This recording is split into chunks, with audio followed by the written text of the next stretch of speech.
This sound-wise, you guys all right? Cool. 8:15 a.m. after fireworks, drinks, and dumplings.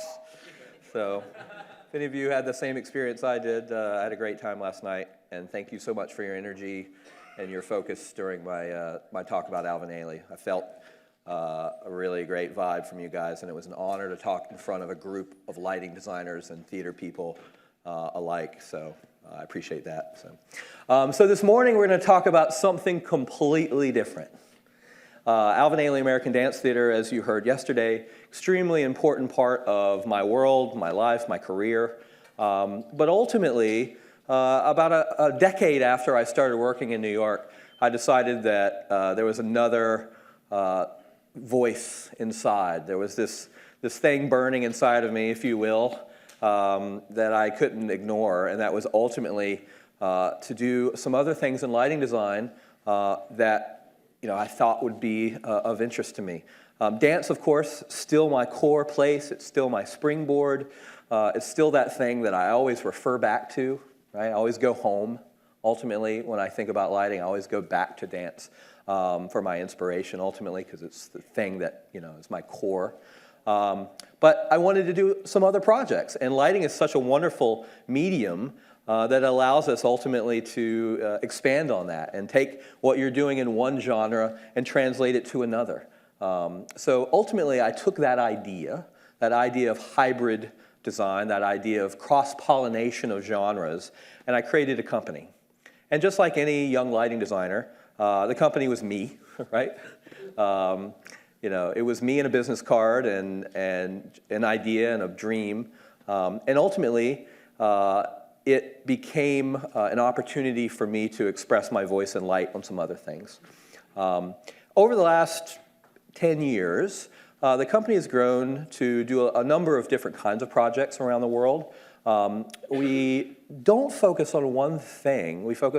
The joy of it is we focus on lots of different kinds of things, but trying to take that original inspiration from one genre and bring it to another. So something we might be working on in our dance world, we bring it to an architectural project, an inspiration to the architectural project. Something we might be doing in a fine art project, we bring to a live music performance. Something we might be doing in the live music performance, we might bring to a wedding project or a high-end social event. So that's the basis of the company and the idea of our design philosophy is really bringing a hybrid concept to everything that we do and let it be inspired by the other work.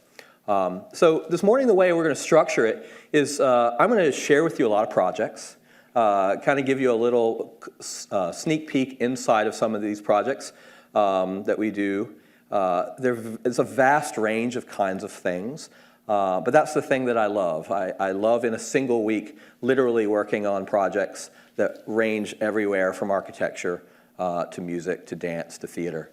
And every day working on that many projects in a different way. It keeps us very, very much awake. So we're going to step through that. And at the end of looking and talking about these projects, we're going to talk a bit about process and design process and what happens when the phone rings. So the phone rings. And it's usually someone who, we trust and love, and we've had past experience with. It's not always a cold call. We rarely get cold calls. They happen. But most of our clientele are people that are repeat folks, right? They're people we've built relationships with over time. They're people who we've met through another client or another relationship. Or someone who experienced one of our projects and we started having conversations with over time. So it's usually not a cold call. It's usually someone that we know, and we enjoy working with people that we know very much and have consistent work with. But they usually call and they say, we've got this idea. And it can range anywhere from the idea of the spirit of something. It could be as abstract as them wanting to develop on something. They don't actually have an event that they want to implement it on. They just have this thing that they can't not talk about, and they want to work on it and develop it, and then maybe eventually we will attach it to some kind of event of sorts. Sometimes it's something very specific, where I have a client that's having a birthday a month from now. Maybe it's a client of means and capability, and we're actually going to do something pretty significant. And we're going to build, he has this dream of this magical experience and this performance, and here's the kind of spirit of the night. Or it might be a visual artist who, the tangible things that he or she can control, they want to work with a lighting artist to be able to help express their vision through light. So those are the kind of calls that we get ultimately. Usually the calls are fairly abstract, and I'll go into a little later about the process a little more, but let's just start to look at some things in some different genres. So one of the big things we do is brand experiences. A big market in the lighting design industry is supporting brands. And so brands that you might think of, Pepsi, pharmaceuticals, Pfizer,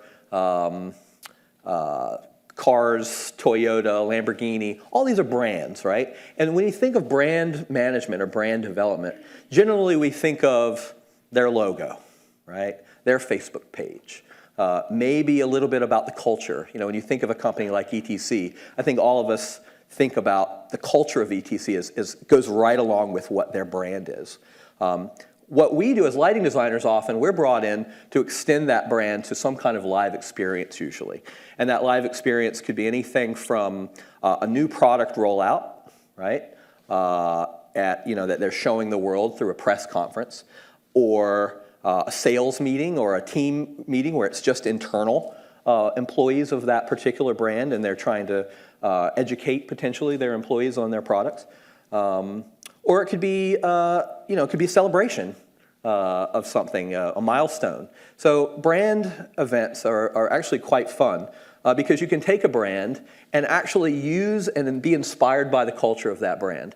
Obviously, a brand like Lamborghini, for example, might have a certain styling to it. It comes with a certain spirit. Lamborghini, we think about Italian, we think about design, we think about line, we think about the essence of what that is because there's a product that we can be inspired by. Well, we do the same thing with the lighting design for an event for them. We would look at what we're trying to do, we would look at the space ultimately, and then create a environment or an opportunity that ultimately helps them express that brand.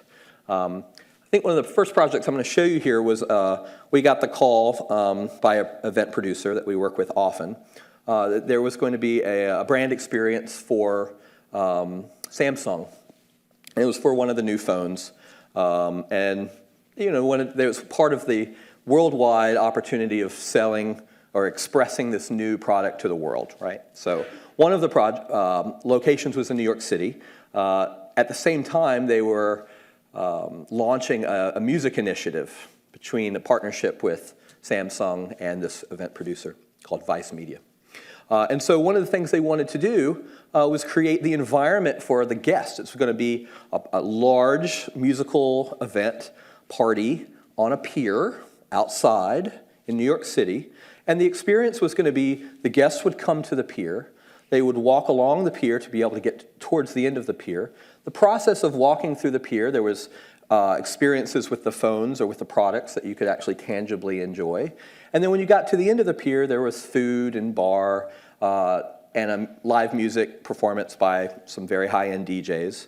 And at the same time, during the DJ performance, there was the opportunity to actually shoot off fireworks using the phone itself, which was super fun. So suddenly that's sort of the first 30 seconds of the conversation. You're like, okay, how are we going to do all that? So a large team comes together. We figure out everything from schedule, budget, logistics, operations, permits, everything that we would possibly need to be able to create that environment, that opportunity. And we work with large production companies of highly skilled production managers, stage managers, technical directors that fully understand the permitting and the labor requirements and all the things that comes to actually create an event of this scale. One of the key features that this client was very interested in was the entrance experience. They didn't want everyone to just walk in to the pier and then walk down the pier on their own. They wanted them to say, you have arrived at something special, right? So initial idea was, let's build a large tent structure and we'll wrap the inside of it and we'll do projection and we'll do all these things. And that was interesting, and I think everyone was excited about those opportunities, and we, for weeks, developed on this. But then ultimately it was decided, well, it's outside, and there's some challenges with staking and actually the structure itself, and maybe there's another way. So we started sketching after a beer or six. And one of the things we thought was, well, what if we still had that enclosure idea, that gate experience for the guests, but maybe we did it with something as intangible as light. So what we developed ultimately was a two-arch concept. Very simple. An upright crossbar, another upright on both ends. And I believe it's 30 Sharpies per side. But we basically created a two-arch experience where the fixtures fired back into each other perfectly, so that ultimately they were piling up on each other, and we could create that tunnel, that entrance experience that was really speaking to the rest of the event. The rest of the event, from a design perspective, was all about linear lines. It had this sort of Tron-inspired sensibilities, right? So we wanted to sort of play on that, and so we created this tunnel of light. Well, as soon as we thought, okay, well, this would be cool if we created a tunnel, well, okay, we're going to do it with a fixture that it can actually move. Wouldn't it be cool if it was dynamic, right? So I have a quick little video. It's a little scratchy. Be careful if it's too loud. But it was a tunnel, but it could also do other things. So here's part of the experience.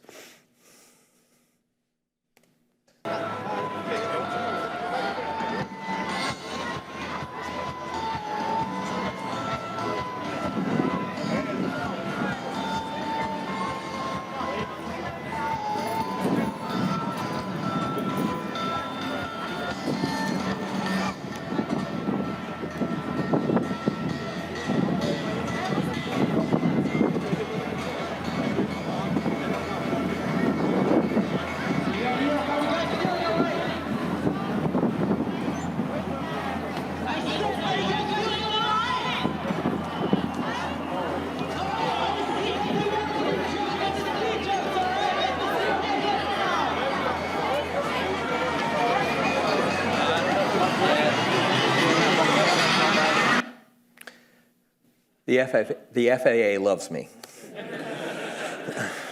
It's not the first time or the last that I've pointed a lot of lights in the sky. So, yes, of course. Did you also, besides manipulating the direction and the form of light, did you also change its color when it was in the tunnel? We attempted to try those things. We did find, you're dealing with a few things here. You're dealing with it outside, right? So. Haze, you can see there's, let me go back a couple, we can look at it. You can see there's haze in the air. I think it was 6 high output hazers in key locations. We're on a pier in New York City outside on the river, right? So haze was just blowing around. It actually turned out to be pretty spectacular because it was kind of a spiral of air current that was going on. So we got the beams. We found when we dropped color in, there was an output loss that it sort of lost the effect of sorts. So we focused on position, form, speed, stroboscopics. There were some cool things where we actually took them and strobed them as much as we felt like we could do in a public event. So yeah, we tried the color piece, we tried templates and things, but with being outdoors in the elements, found that just output was the challenge. With another fixture, maybe we could have cut through it, but I wanted to pack them in tight. And so that particular fixture, too, was only a certain scale, so I knew I could get it on 14-inch centers or something, right? So it was a lot of fun. Certainly fun programming at night and trying to stay out of apartment windows. So. And aircraft. And aircraft, yes. Let's see. Another brand event, this is for this at South by Southwest. I don't know if you guys have ever been out there. There's always tons of brand events that are going on there. Obviously, it's a music festival, but the brands jump on. We've done AT&T, the AT&T house, a couple times. And this space was ultimately an old warehouse space that was converted into a music space. DJs, video performances, etc. So just an example of another brand experience / fusion with music kind of space. A lot of these projects, you know, the thing that excites us about them is it really is partially, you know, semi-permanent architectural lighting, some kind of dance lighting element, usually some kind of live busked music element. Oh yeah, by the way, it's going to be broadcast, right? So all of a sudden, you're not just dealing with one genre, you're dealing with a number of genres and skill sets that it takes to ultimately be successful for the project and with the design. So that's one of the things we really enjoy, is being able to, anything that fuses as many of those elements as possible. Of course, it makes it that much more challenging, but that's the stuff we love. Everybody's got to get married, I suppose, and now everybody can.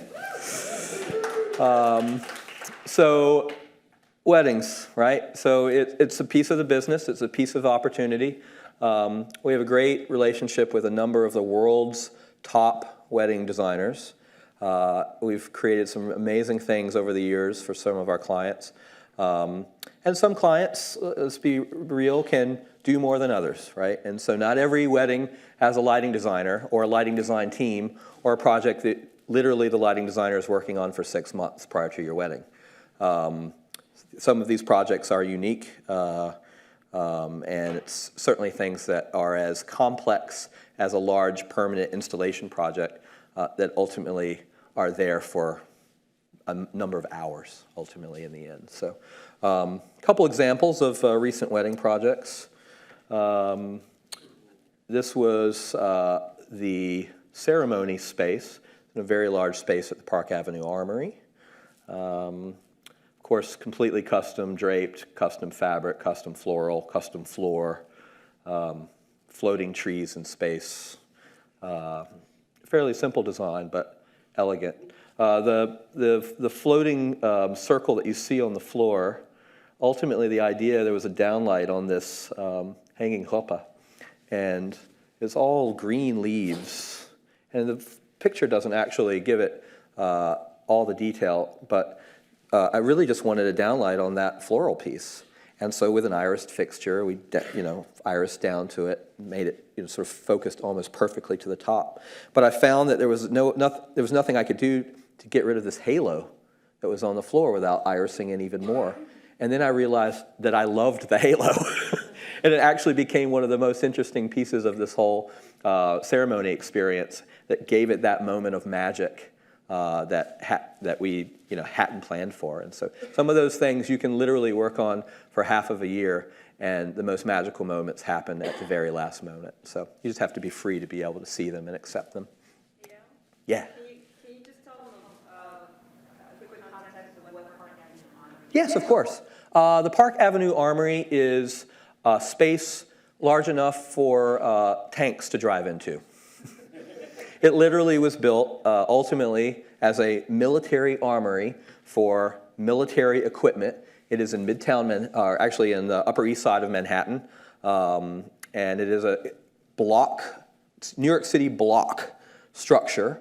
I don't have the numbers off the top of my head, but I think we're talking about easily 70, 80, 90 foot heights at its peak by entire city block wide and deep. It is a space that is used by visual artists, by music artists. The Park Avenue Armory develops their own projects, have their own season. Lincoln Center Festival often brings some enormous project or opera or music experience into the Park Avenue Armory. They've built the old Globe inside of the Armory. So it's one of those spaces in New York City where if you have a project or a vision of scale, it is a room that is capable of doing it. One of the few rooms of that scale in New York City. So this happened to be in there. And we've done a number of things there. You'll see some more pictures later on that are in the Park Avenue Armory. Al, you talked about mixing your forms together. It's interesting to me that halo brought to mind the center pools in the Ailey block. Huh.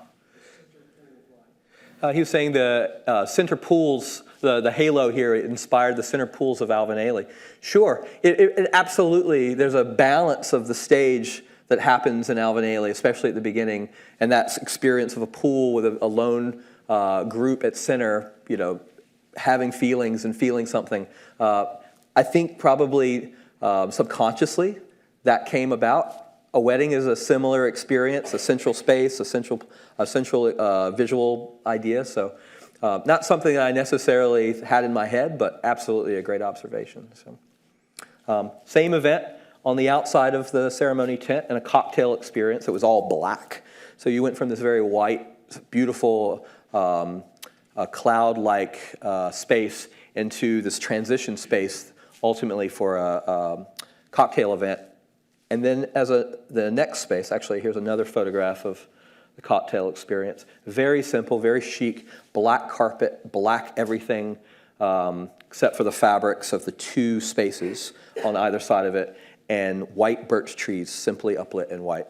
Very elegant, sleek, and as a transitional experience from the ceremony to the after-party dinner. And then this is the after-party, which is a ceiling of birch trees hung upside down, hundreds and hundreds of feet of fabric and linear drapage, custom chandeliers, a 6-foot 6-inch mirror ball that came out of nowhere. It's a really fun project. So. What's the floor? White custom marley, shiny marley. Another wedding, this is at the Plaza Hotel in New York City. I don't know if you guys know, the Plaza is a very famous hotel. This is in one of their main ballrooms. This is a gazebo structure developed primarily for this event. You can see the mirror ball is a through-line theme. People do enjoy it on their dance floors and asked for more often than I would prefer to do it. But again, white light, elegant kind of experience, cherry blossoms. Again, another space in the Plaza Hotel, specifically a cocktail event, again, white light. Every event's going to have a different aesthetic, right? So this particular wedding, in addition to the one you saw previously, very white light inspired. It's all play on color temperature, on highlights.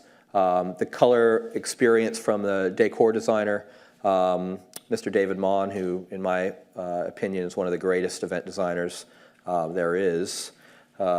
His color palette is very refined. He's not afraid of color at all, but his ability to create experiences using a color palette that is often best highlighted using white, variation of white light is quite powerful. So, cocktail experience. Question. Yes, of course. We know that just by seeing these things, we know that the budgets for these are quite large and you're not going to discuss them. But here's my question. What about time? A place like you were just talking about, the ballroom. Time is a huge Time is an absolute huge. You don't have time. Right. Yeah. That's what I'm asking is what kind of, timelines are you looking at that, bringing stuff in, setting up your lighting, and what kind of crew requirements do you need to make that happen? Mm-hmm. Operationally speaking, the question is about time, ultimately, with these projects. And from an operations perspective, sure there's money, sure there's resources, but some of these rooms are booked every night, right? So, a large project is not going to be a one-day load-in, right? They're gonna leverage, just like they're leveraging opportunity to create large experiences, they're gonna leverage by getting the room for a couple days. But it's not sometimes, and still not enough. A project of scale, if you only have 3 days, you probably should have had 5. If you only have 5 days, you probably should have had 9, right? So what do you do to be able to combat that time challenge? It's preparation, it's shop prep. Literally like you would do a tour, it's prepped so that as much of it can come in pre-assembled, pre-addressed, just like a show, just like a rock show or a theater show. We deal with the weddings exactly the same. Everything's labeled when it comes in the room. There's a patch in the desk already. If we were able to pre-visit in some way so that we could actually have a show file and walk in the door, we will. So all those things that you would do to save time on a regular theater load-in, we're using those same concepts ultimately with a wedding or with any kind of event of its type. Time is always a challenge, and it is often the thing that compresses the creative discussions. We'll get very far on creation and creative experience and ideas, and then once we get to the time conversation, that becomes the biggest thing to be able to blend. And so it's a great question. Thank you. Here's another fun one. Very non-traditional, in the woods, custom tent, very simple, elegant. Another piece of our world is social political events. So what does that mean? It means politicians being social. So, it's everything from our politicians being social with each other, visiting presidents from other countries, celebrations. Let's just be honest. It takes having opportunities to sit down and break bread with other nations to build those relationships. It is hundreds of years of tradition through our government of those kinds of social experiences that help build those relationships. The idea of the state dinner at the White House goes back hundreds of years. And so they are still doing them today. They're no secret. Presidents come, we show them a great time on purpose, and those things need to be designed and developed. Our great president. A tent on the South Lawn. This is not inside the White House, it's outside. Often they will do a tent in lieu of being inside the house. The house is pretty small, believe it or not. So there's limitations on how many people you can get in there, and ultimately design limitations because it is a house of importance with no rigging points. So as soon as you move out of the house and go into something like a tent structure, the abilities to be able to do a lot more increase significantly. This is a tent. You don't see any of the tent because it's completely draped and covered.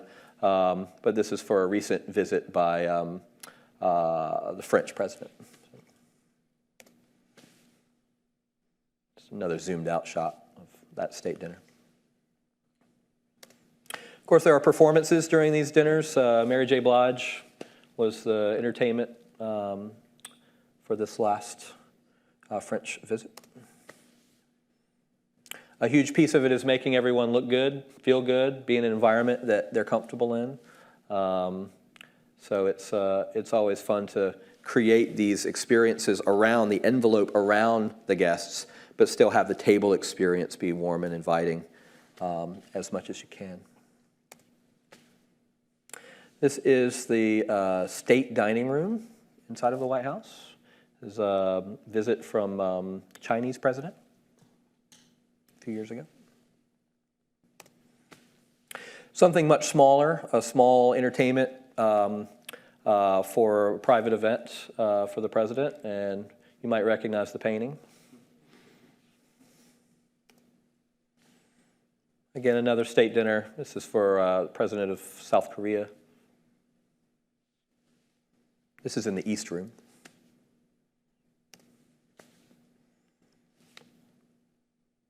Another experience. I think it's that same private event from the previous shots, but it was a fall event, so we incorporate usually some element of textures or gobos and color. Every event, the White House, most of it, the rooms are white. So it's a great palette for color, for texture. So often when we're in there and we're working with the fabulous event designers that bring us there, we have the great opportunity to help amplify the room or potentially look at the room in a new way, look at the pieces of architecture in the room in a new way. So it's great fun to do that with a national treasure, respectfully. So Al, have they started putting like small LED switches or anything to help assist in these events? Yeah, there's real power. I mean, it's set up as they have capability. It was set up for television a long time ago, and that was Absolutely, yeah. I think that probably is why the power got put in. yeah, the days of Comic-Con. Great residence electric team there. They do everything from change the bulbs in the girls' bedrooms to hooking up power for a show like ours. Music projects, right? So we don't do necessarily what you might think is the mainstream concert circuit, but what we do often do is we're brought in on hybrid events that have a concert element within them. So if it's a special event, if it's a fundraising, not-for-profit fundraising event, and there's a concert element, or if there's a dance performance and suddenly there's live music. The music projects are very fun and interesting because who isn't in this room inspired by music in some way? It's part of why I became a lighting designer. I grew up, my father was a musician, so I still have, that was a huge piece of my childhood. I used to listen to Firebird as a 6-year-old kid on vinyl and, cry in my room and lock the door, like horrible, kid adolescent stuff. But ultimately that translated to being extremely sensitive about music and wanting to take the thing I love about light and mesh that with music. So every time we get an opportunity to do something that's music driven, it's always a great fun for me. Jennifer Hudson, it's part of a private event. We did fabric and drapes and show stuff, basically full show production. This is a private gala event for the New Jersey Performing Arts Center.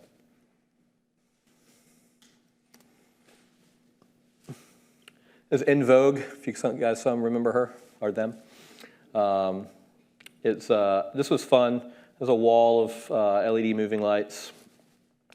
All these shows, by the way, are generally programmed on EOS family consoles.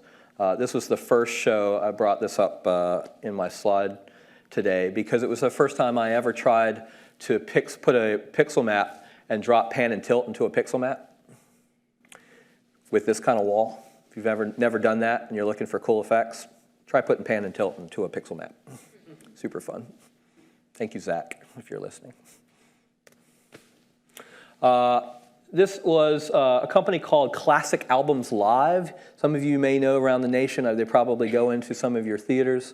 They're a concert producing organization that brings they put together a band and they play a whole album front cover to back, just like you remember it, right? So everything from Led Zeppelin to the Beatles to Pink Floyd. We've done a lot of their projects in the Northeast. This one in particular was The Wall. They literally played The Wall front to back. They don't wear costumes. They don't wear makeup. They have real musicians on stage playing literally front to back. They're not imitators, but it just is an awesome organization. So this was The Wall. This is one of those shows where I had no automated equipment, I had no LEDs, I had no tricks. The entire show, we lit the entire show of The Wall, all with conventional lights. And we ran it all off Submasters, which was awesome.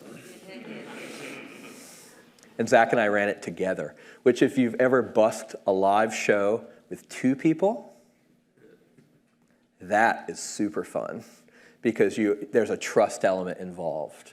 You hope that both of you are thinking the same things. You take your clues from what you just saw your buddy do next to you, right? You're reacting to what they're doing, or you lean over right before a hit and you say, it's coming, right? Or there's, some kind of flavor or word that you give them. So, busking alone is one thing. Try busking with 2 people. It's super fun. It's not all flash, elegant performance. This was a student actually performing at the New Jersey Performing Arts Center, but just another kind of scaled performance. This was a fusion project. This was a project called Luminosity. This is at Cedar Point Park in Sandusky, Ohio. Anybody ever been to Cedar Point in here? Yeah. Some awesome rides there. That's a good reason to go. 3 years ago, we were approached to help develop an end of evening experience at Cedar Point called Luminosity. It was basically, in a nutshell, dance, video, fireworks, lasers, lighting, 45-minute concert, pop, acrobatics, close out the night at the theme park kind of experience. And so we developed a custom rig built from scratch, over 700 moving lights, over 25 universes of DMX, and at the time that was big. Large show, I think at last count it was 15 to 1,600 cues in a 45-minute show, and it was all programmed on an EOS. Another shot of Luminosity.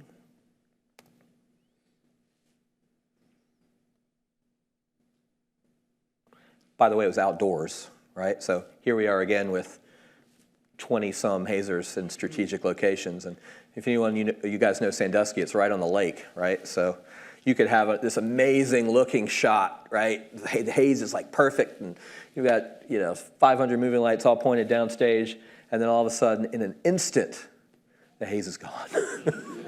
And you're like, okay, that's unfortunate.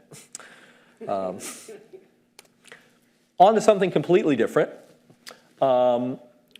Again, we get the crazy call, we've got this idea. There is a composer named Scriabin. He's a Russian composer from the 16th century. Scriabin wrote a score, an orchestral score, for a piece called The Ring of Fire.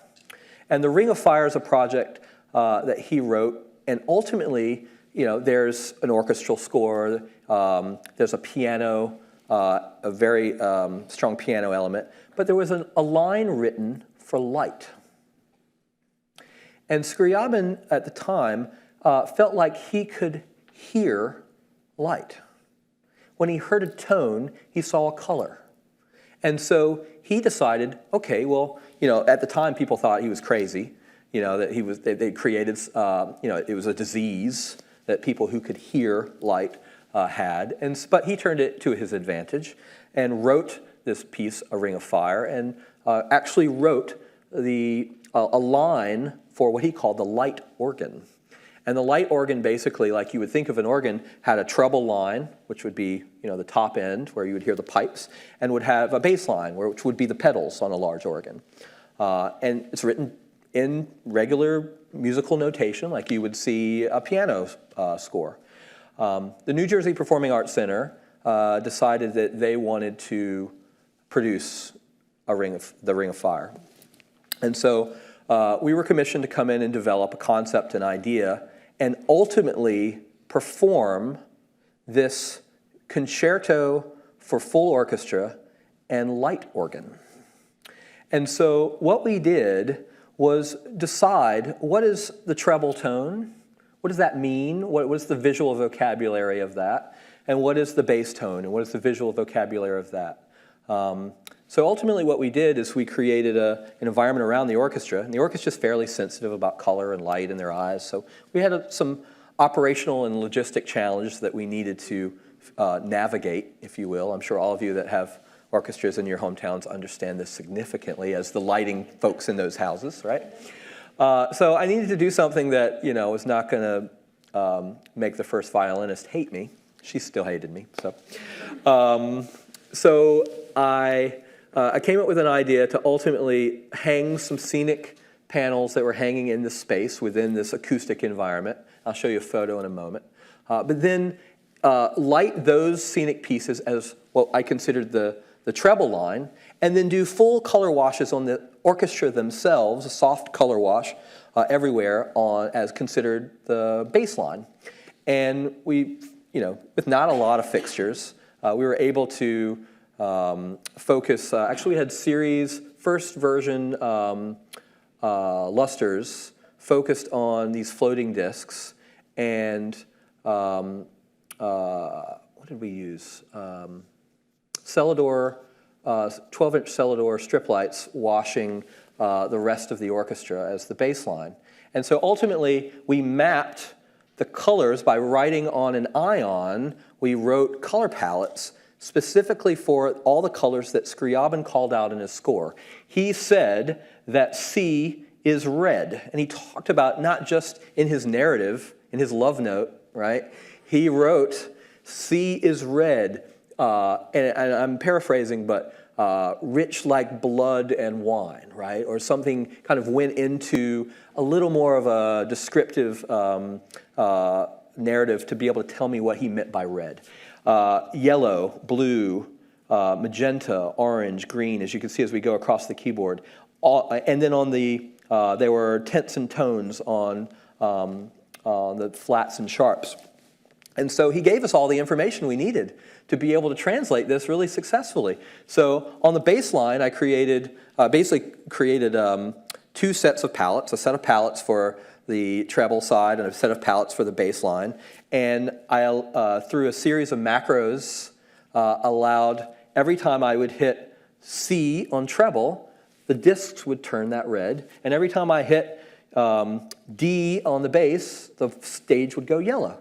And luckily, I had some music experience as a child. I actually was able to play piano somewhat successfully in a very young age. I had to reteach myself to play piano pretty fast because they wanted me to perform this thing. So ultimately, in front of the entire orchestra, we performed A Ring of Fire with concerto for piano and light organ, and we played the entire piece live in front of an orchestra. Now, some people came to us, the audience, their reaction was, wow, that was horrible. Because there, a lot of folks who are especially music purists, they were distracted by it, they didn't understand it. And honestly, as I read the score, there would be, these beautiful legato sections, strings, where us as lighting designers thought, okay, I want to make it blue with a little light blue template and a teal thing in the back that feels like water, like that's our sensibility. But that's not what Scriabin wrote. I made a conscious choice on this project to play what he wrote. And it was crazy looking. It was totally nuts. And literally during the tech rehearsals, my associate and I, who's helping me, is literally sitting next to me, we're looking at this going, this doesn't make any sense at all. But we made a conscious decision to play what he wrote so that we could all react to that and understand it. Because I think that was the thing that honored the work the best.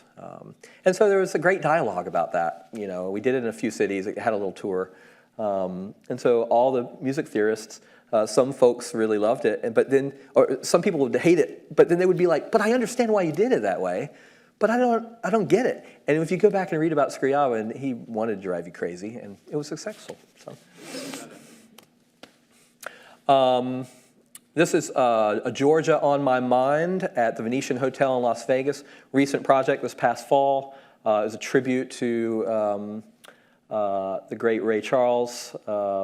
It's a music performance, large big band, kind of put together as a review show, a little bit of dance, a whole lot of great music. And so we worked on this. We did projection and video, but the Venetian Theater, great rig. Just a couple shots of it. Super clean show. Who doesn't like 60 Sharpies pointed at the back of your head? Development events. So what is development? Anybody got an idea what the idea of development is? What's that? Fundraising. That's absolutely right. So we work with a lot of fundraisers. So fundraisers throw events. They want to bring people who want to contribute to their events and show them a great time, show them a great experience. Part of that is paying to come to that experience, and paying for that experience, ultimately, hopefully, the majority of that money goes to whatever the cause is. So we work with a lot of these development managers around, and it becomes a great opportunity to tell a story. Ultimately, it's just like a piece of theater, a piece of dance, because it's usually about what is the cause, what is the vision, what's the next challenge, and we try to tie that into the lighting in some way. Sometimes it's about decor. Sometimes they really just want to create a fun environment and do some fun things architecturally. But we work with literally close to 100 development teams around the world, everything from hospitals to art institutions to performing arts centers to do their galas. So it's great fun. There's always fun, creative opportunities. There's always a balance also of how much do you spend? Because the whole goal here is to raise money, right? So how do you do more with less? So this is sort of the opposite spectrum of the weddings. This is, we want it to look like $1 million, but we want to spend $5, right? So how do you embrace house equipment, house stuff to create maximum impact? This is the Adrienne Arsht Center in Miami, Florida, one of my favorite theaters. Is John Gosson here? He might be programming today. He used to be the head electrician there for many, many years, and has been the head on many of the galas that I've lit there. This ring pattern that you see on the proscenium and on the ceiling was stolen directly from the linen. They sent me a picture of the linen, and I said, wow, that's kind of cool. Let's do this whole sort of abstract ring projection using your house equipment, using house color. I've got a great vendor who does steel gobos really, really inexpensively. So let's figure out how to do something super fun. And people love to see their architecture transformed in a way that they didn't expect. A lot of their donors have come to the theater many, many, many times. So to be able to walk into their venue that they've seen hundreds of times and see it transformed with light or decor, however we decide to achieve that, is super exciting for them and then suddenly it creates this opportunity of, wow, this really is an innovative place. This is a place that pushes the limits. And you hope that makes them want to open their checkbook, right? So,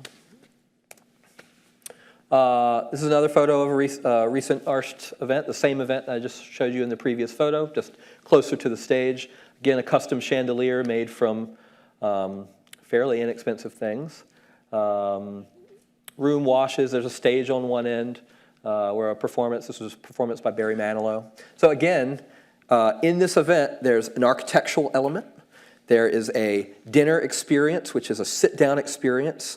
So it becomes a dialogue about what's the experience around you and the things that you see, and then what's the experience when you sit at the table, you talk to that person across the table from you, and you eat your meal, all very interested in what that looks like.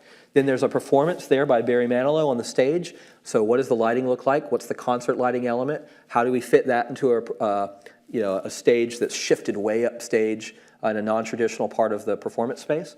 And then an after party, a dance party, is literally stage left. So, drapes open up, and there's your after party and bars, and again, a 6-foot mirror ball hanging in space. So these are the kind of projects that we love. So many elements, so many layers, and again, trying to do a lot with very little. It's a theme, huh?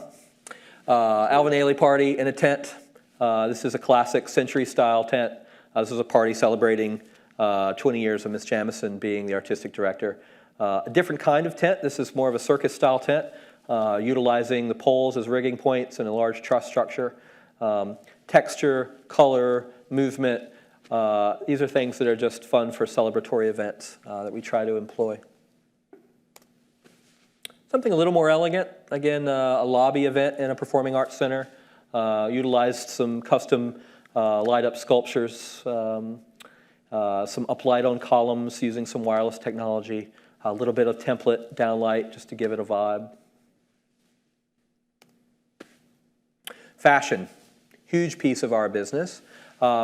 We tend to not do the, it's a white runway, they walk down, they walk back up, everyone goes home. We tend to be called on the ones that are a hybrid, either project that's a little more driven from an art space or from a dance space or a theatrical experience with the fashion designer. So this is a fashion show, believe it or not. So we tend to do a little more avant-garde in the fashion world, the kind of projects that we do. Again, why does it have to be a model walking down a runway, right? Why not show the clothes in some new element and some new movement? Keeps people excited, certainly starts buzz, which is what you want as a fashion designer. Sports entertainment. What's sports entertainment? Anybody? Basketball, wrestling. We all do those load-ins, right? This is big business, sports entertainment. Hockey, tennis, right? This is all big business. So sports entertainment is a huge piece of the lighting industry. All the big arenas often have some element of lighting rig that introduces the players. It's the halftime shows. It's the Super Bowl. Super Bowl is driving some of our technology development. This is sports entertainment. We are one of the residents lighting designers for Madison Square Garden. So we have one of the great opportunities to light the New York Rangers and the New York Knicks, bless their hearts. Which is great fun. And people are like, well, what do you mean you light the New York Rangers? Well, we do all the opening sequence stuff. We do all the halftime show stuff. Sometimes we're asked to light up the outside of their building. Madison Square Garden, this was last year for the Stanley Cup. Before they put in their new permanent lighting system, they really wanted to do something special, ultimately, to celebrate being in the Stanley Cup. So we were asked, we partnered with Barbizon Lighting and Four Wall Lighting and Tink Productions to come together as a team to be able, very, very last minute, like 5-day notice, y'all, to light the entire exterior of Madison Square Garden. That's when I have this idea, right? That phone call, right? So what did we do? Well, we worked with them to figure out what they wanted to do. The concept was quite simple: make it blue. But we are talking about a city block again, right? We're talking about 8th Avenue, 7th Avenue, 34th Street, and 31st Street. And so how do we do that? They wanted it up for the entire Stanley Cup, so we're talking about a couple weeks. Right? How do we deal with the permits? How do we deal with where we're going to put fixtures, power, control data infrastructure, lifts, labor? What does the labor piece mean? Because Madison Square Garden is complicated beyond comprehension when it comes from a labor perspective. What does it mean to be on the sidewalk from a labor perspective? What does it mean to be in the street? What does it mean to be on the opposite side of the street? What does it mean to be on the roof? All of those things were questions we had to navigate with our teams to figure out how we were going to do this 5 days out. Clearly, we did it. It ended up being around 80, if I'm not mistaken, 80 large format lighting fixtures, arc source moving lights, in clusters of 8 on Genie Towers. And each Genie Tower ultimately had a cluster of these fixtures, and each one of them had their own generator. So I think it was 16 towers, maybe. Each one had 8 fixtures. Each one had a generator. Each one ultimately had a data line. We were going to do wireless, but we decided just run the DMX in the gutter, and it worked. So just make it blue, right? So but we had to think about what's it going to take to shoot through all the video screens that are on 7th Avenue, all of the ambient light that's coming from all the buildings around it with blue. So, luckily we're working on the right color range of the arc lamp, but still, we're talking about a 75-foot tall wall and 360 degrees. So we had to think about very quickly distribution, layout, concepts from a logistics perspective. And then how do you deal with it raining on them for 2 weeks? Because it potentially would rain. You weren't going to find 100 bubbles or moving light enclosures in that amount of time. So we had to come with some custom solutions to be able to deal with this very quickly and cost effectively, because time is money. Anything custom is going to be very expensive. So trying to find a balance for our client. But it was successful, a lot of fun. Just another example of an event. This is, again, sports entertainment, opening night party for Major League Baseball. Big DJs. This is Cascade, if any of you are DJ fans. We also do a thing I call theater fusion, which I certainly do plenty of theater, but I love the ones that are shows that are kind of turned on its head, right? Which is a mix of, could be a mix of dance and theater and what we might consider performance art, but I don't really love that term. It's usually some kind of high-level concept verging on the visual art side as opposed to the performance side. Here's one. It's called The Donkey Show. Any of you ever seen The Donkey Show? Yeah. So it was originally done in New York City almost 20 years ago as a disco concept performance telling of A Midsummer Night's Dream. And it takes place inside Studio 54. Awesome show. So originally done in New York City in a very small theater called the El Flamingo Club. Strangely enough, I was a foul spot operator on it when I first moved to New York as, just gigging, trying to make ends meet, never knowing that I would, 20 years later, do a very scaled up production in Miami of it, which was super fun. This is at, the Adrienne Arsht Center. Couple shots of the show. Again, not a lot of automation. We certainly had some moving lights. There might have been a couple dozen, but for a show of this scale, it really should have been a couple hundred. So we tried to make the most with PARs, with color, Licos with scrollers. Like every opportunity we had to create an opportunity in this very vast scale, we would fill it with something that would give us some visual stimulus.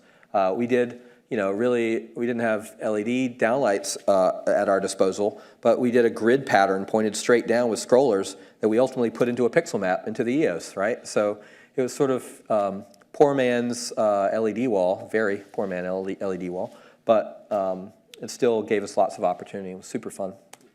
Any show with bubble machines, awesome. Again, another shot, it's a really dramatic show. This maybe the first suitable place for the 6-foot mirror ball. We're back at the Park Avenue Armory. This was their gala this past year, which was a dance performance. There in the center is, on to the right there is Dudley Williams, the late Dudley Williams, who you might have seen in a photo last night in the iconic I Want to Be Ready. He was a part of that performance, probably the last time I lit him. But again, Park Avenue Armory, this was super fun because it was it was on Halloween actually, and it was a very sort of macabre, green, blacks, drapes, candlelit experience. But the guests would come, and throughout that experience there was dance and music performances throughout the evening. So a lot of fun to light all the different elements. A couple photos of that. Again, these huge draped towers with dancers inside of them that ultimately at the end got ripped down during a whole chaotic sort of breaking down of the world scene. Who doesn't love a bunch of beams in the air, right? So again, same performance. The Armory allows for a certain level of volume, and not audio volume, but physical volume. So as soon as you put a rig of significant amount of automation in there, the ability to be able to sort of flip people's perception of what is up is very interesting on that scale. Some of the things I've learned working in there. As soon as you turn the lights off and start moving things in a way that people don't expect, it starts to play with their psyches a little bit. Another show, same show.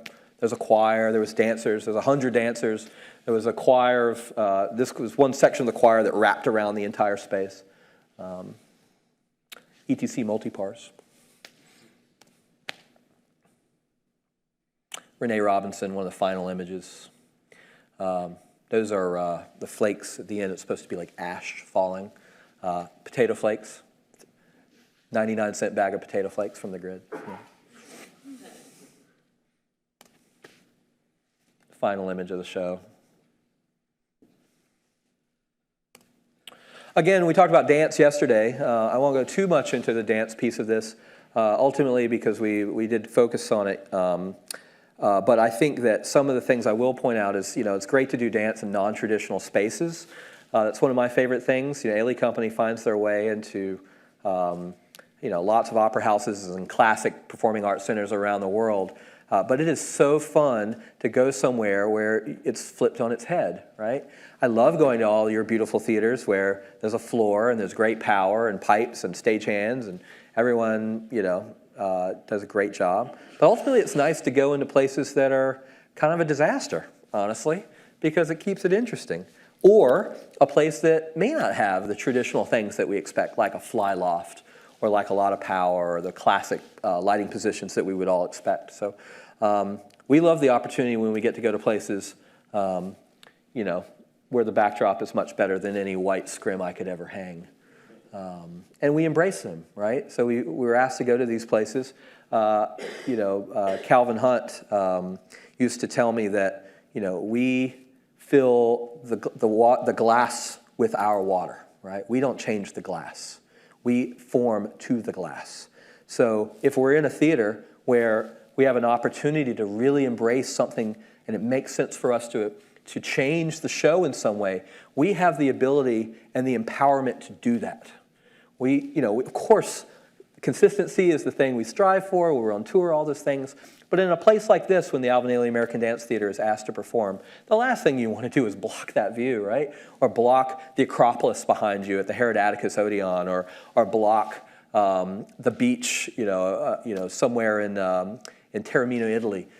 You want to let that experience be a huge piece of how we're going to tell the story of the dance. So not necessarily a lighting shot other than to show you the few positions I had, but just to give you an example ultimately of non-traditional performance spaces for dance.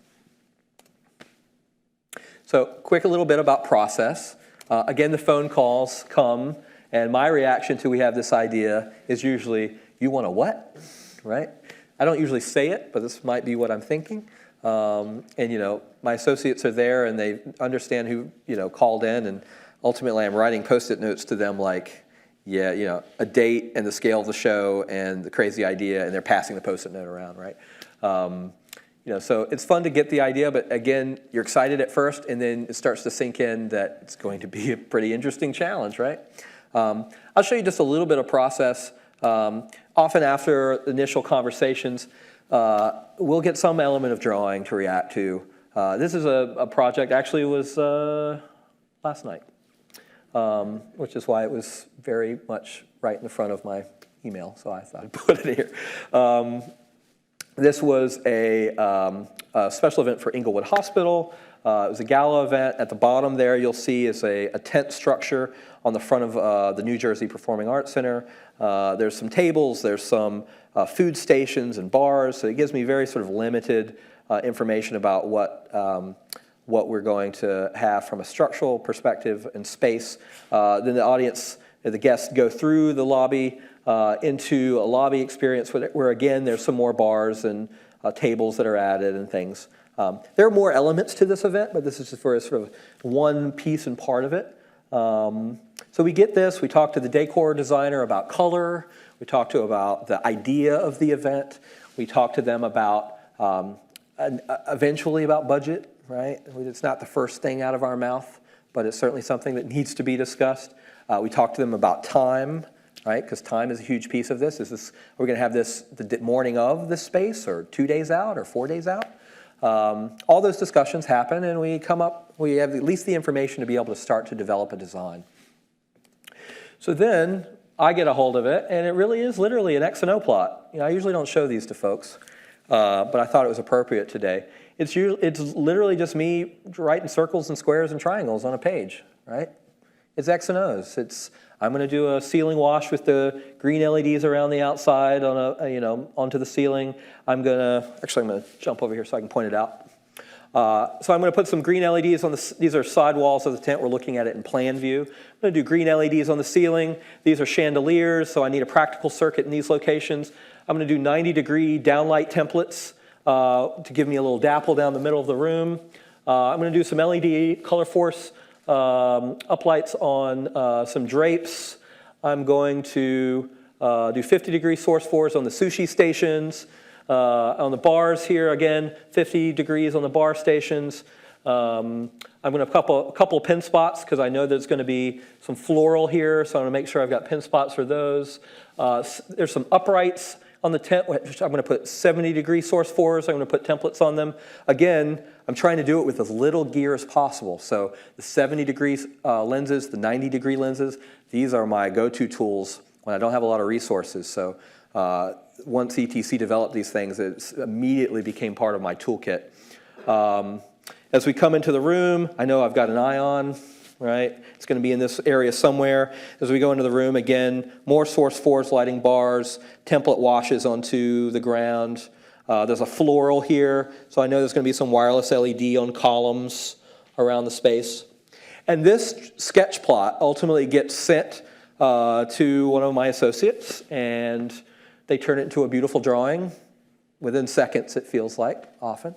And that gets sent ultimately to the electrician. And you see me doing totals up there, right? So 4-wall lighting list I'm making for them ultimately. Now I've got 7 90 degrees with a template. They're going to be lavender. I've got 6 50-degree source 4s. Those are going to be pink. I haven't chosen specific colors, more general ideas at this point. Again, 70 degrees, they're going to be on the ceiling. I got some strip lights. I've got some other things made by somebody else. Then a set of LED fixtures that are going to go on the ceiling. And then house gear, right? I'm starting to make a cable list. I'm saying the booms are coming from the house. There's some of these fixtures are going to come from them. I've dropped in a little, template number. I put in a couple of little notes like all the third tier booms are going to be hot powered. No dimming, right? Time. I don't need to dim them. Just get them on, right? It's a dusk event anyway. I just want to feel some DAP on the room. I don't need dimmers. I don't need data. I don't need a control system. Plug them in. Find a way to just get hot power to them, right? This part would be controlled because it's LEDs and layers that I want to be able to manipulate. So this is where we start. This is a very sort of macro version of a small event. Plot gets out, and I'm happy to show you the light plot. I did not put it into this packet, but ultimately, there's the tent last night, right? Simple tent, downlight dapple, some lights on some bars, pin spots on floral, fun kind of texture thing on a tent ceiling. This tent in particular, they didn't drape, so you actually see the tent, right? That's fine. Resources, it's a fundraiser, right? So why spend the money if you don't have to? We give them as much bang for the buck as we possibly could, considering their budget, and I think I heard it was successful. As I was drinking with all of you at the bar last night. So. Any thoughts, questions? I'm an open book. Please.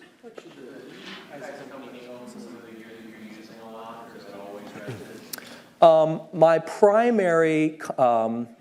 primary thought behind gear ownership is that I don't own the gear. I do own some things, right? I own some things that allow me to do a certain market of project where it's a business, right? My goal here is to create resources so I can create opportunity for others and make a living, right? So by owning some certain gear on certain projects, it gives me the ability to not have to rent equipment from other folks.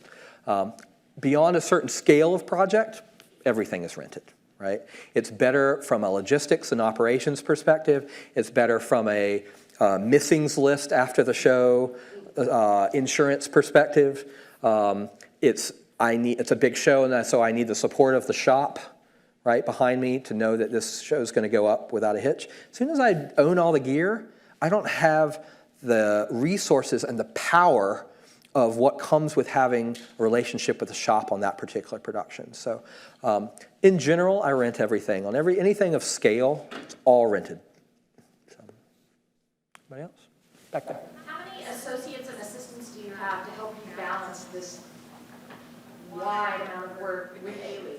The question's about how many assistants and associates do we have at ARC3 to help me figure out how to do it with Ailey. The question is not enough always, right? I've set up ARC3 Design so it scales depending on the needs of our project line and what we're doing at any one moment. We call it the permalancers, right? I've got a team of incredibly talented folks and associates that are around me consistently that, we're pretty busy. So we got a lot going on, and no one's necessarily full-time with ARC3 Design, but everyone's working all the time. So, it's that kind of scenario that's set up. And we'll scale up, right? So, I have sort of my primary gang, and I have relationships with lots of associates and constantly always looking for new associates to be part of our team because we are doing more projects and more things and need more talent. So it scales up, and we're always looking for folks. So if you're interested and you got some unique skill sets, we're always looking for that. So, cool. Anybody else? Don. Talk a little bit about your business structure. In other words, do you sometimes also in charge of hiring in the production electrician, crew, insurance, all of that? The question is about business structure. If we're, how much of it are we involved with in terms of hiring the crew, hiring the equipment, ultimately the production electrician, et cetera. It depends on the project, ultimately. If a project is of certain scale, we might hire the production electrician through Arc 3 Design ourselves, bring on a partner to do that specifically. Once a show is beyond a certain scale, we have no problem partnering with another company. We have a couple companies that we strategically work with all the time. One of them in particular that I'll give a shout out to is Tink Productions in New York City. They are absolutely one of the most talented event and technical producing production companies that I have ever worked with. And they're production electricians. That's basically what they are. They're production electricians, stage managers, carpenters, audio engineers. They excel at that. They're very organized, and they're able to take crazy stuff that comes out of my head and gets put on a piece of paper and actually make it a reality, and I never worry, right? And so those are the kind of teams you want to work with in those scenarios. Would I have made more money if I had done it all myself?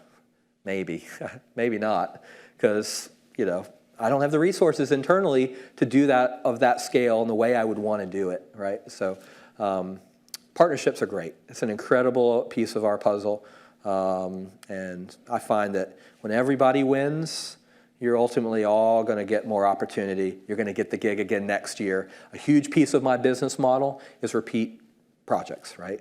Building relationships with those not-for-profits, with those performing arts centers, so they'll call back. And so once you have repeat projects, and you have a lot of repeat projects, you can forecast. And once you can forecast, you can have a business. It's pretty simple. I'm not a business guy. I'm a lighting designer. You know, I didn't go to school for business. I didn't go, certainly probably should have. You know, I'm just another lighting designer who, you know, is doing stuff. And so I'm figured it out on my own. I've made some mistakes and I've learned from things, and, you know, I'm still learning every day. You know, it's not something, you know, I'm not a business guy, but suddenly you own a business, you have to be, right? So, yeah. Please. What's it like trying to get gear into the White House? The question is, what is it like to get gear into the White House? As challenging as you can imagine, and I'll leave it as that. So. Next. You said you made some mistakes along the way. What are some of the more notable ones? I made some mistakes along the way, more notable ones. Not paying myself.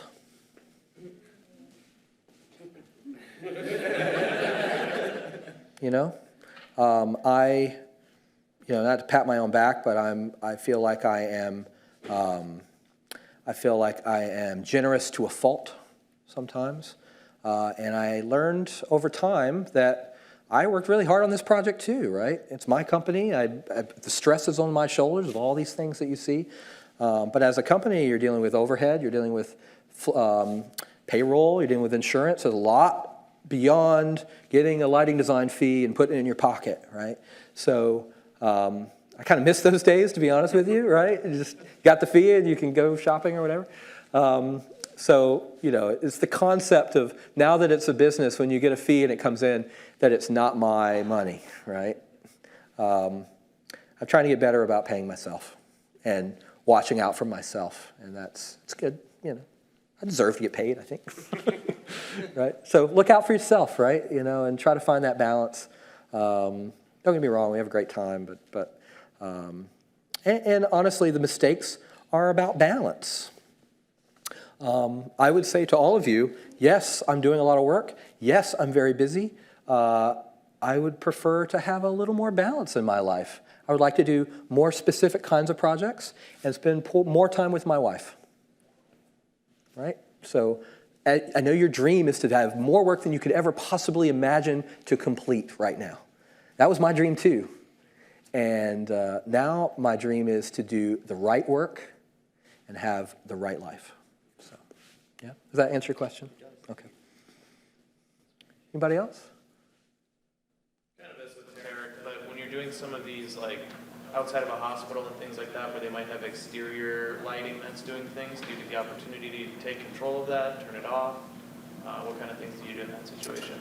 Questions about, on a special event, if there's an exterior light, do we get a chance to turn it off or help manipulate it ultimately for those events? You know, it depends on the event. That project that you saw, very first, the beams tunnel, there was a street lamp right in the middle of that beam structure. And I literally, for a week before, when we did the site visit before, I walked in, I said, well, first thing we got to worry about is that street lamp. That street lamp has to go out. And everyone was like, yeah, okay, we'll work on it. No, seriously, I need as little ambient light as humanly possible for this to be successful. And it became an issue because that street lamp is controlled by some New York City mainframe safety system that's in probably some building in Lower Manhattan. Like, it's not just going into the little cabin on the pier and hitting the switch, right? It's some much larger challenge. And from a foot candle's perspective, because it is a safety issue, because it is a pier, there's gonna be 10,000 people out on this thing, and you wanna turn off one of the safety street lamps, right? So sometimes it's a challenge to be able to make that happen, to be able to have it balance your creative vision and your creative idea. But it's about negotiation and trying to start those conversations early. You know, so infrastructure, control infrastructure of architectural light, you know, the more that systems like the ETC control systems are in place, us as theatrical designers, because we're familiar with those things, have the ability to be able to go in and be able to manipulate it.